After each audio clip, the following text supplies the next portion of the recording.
So this is the box in which the Skyvik lens comes in. Let's unbox it.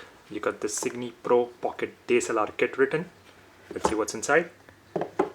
Okay, so you get this Skyvik branded pouch, and you got some paperwork over here, but that's not important. Let's see what's inside the pouch.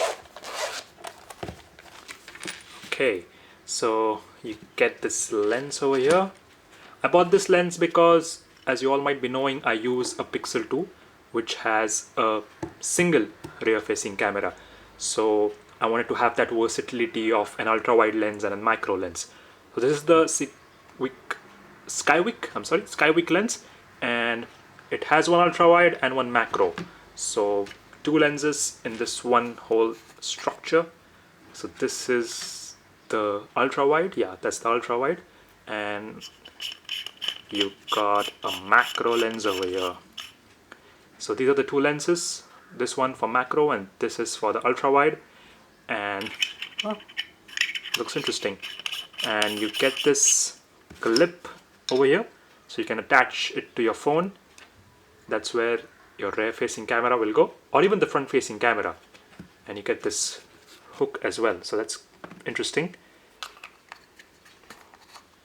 It costs around 2000 bucks, yeah, 2000 rupees. And you also get a microfiber cloth, so that's good. You got to keep the lens clean. Now I'll show you all the photos I took on my mobile phone with this lens. I'll show you the photos right now. So this is with the ultra wide angle lens. You can see in the corners you get that fish view type of a look. This is the ultra wide, and from the same position this is the normal without the ultra wide lens. Normal photo, ultra wide angle lens, ultra wide, normal. This is with the ultra wide angle lens, straight up object, and this is with the normal photo, without the ultra wide, with the ultra wide angle lens and without the ultra wide angle lens. This is with the ultra wide, without. So you can get a lot in the photo. This is with the ultra wide, this is without. This is with the ultra wide, this is without. With the ultra wide, without the ultra wide. The quality of the photo remains good as long as your original camera is good. So, no compromise on the quality. With the ultra wide, without. This is with the ultra wide, without. This is with the ultra wide, this is without the ultra wide.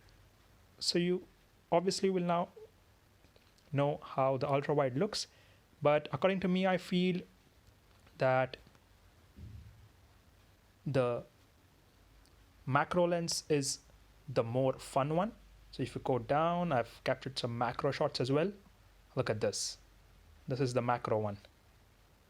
Straight up. You got to go really close to the subject, about 1.5 centimeters, 1.5 centimeters to 3 centimeters, and this is how the photo looks. Everything is blur, but if you zoom in, you can see the details. So that's good. That's another macro shot. So only the subject which is really close to the camera will be in focus. Everything else is completely blurred. This is another one. That's a normal shot. That's also a normal shot. Then this is a macro one. You can go really, really close to the subject. So that's the water droplets on the flower. That's another one. Look at the detail. You can see the pollens. That's really good. That's another one of a leaf. You got to go really close to the subject. Everything else is blur, but you get the detail. That's another one. That's my favorite. It's straight up. The colors might be different from what you naturally get to see, but you cannot get such shots with a normal lens, with a normal camera. You gotta have the macro lens. Look at the detail. It's pretty cool, I feel. So yeah, you can use this. It's compatible with any camera as long as it has a single rear facing camera. You can use it in the front as well. So yeah, you can go buy it on Amazon. The link is in the description, and I'll see you in the next video. Thanks.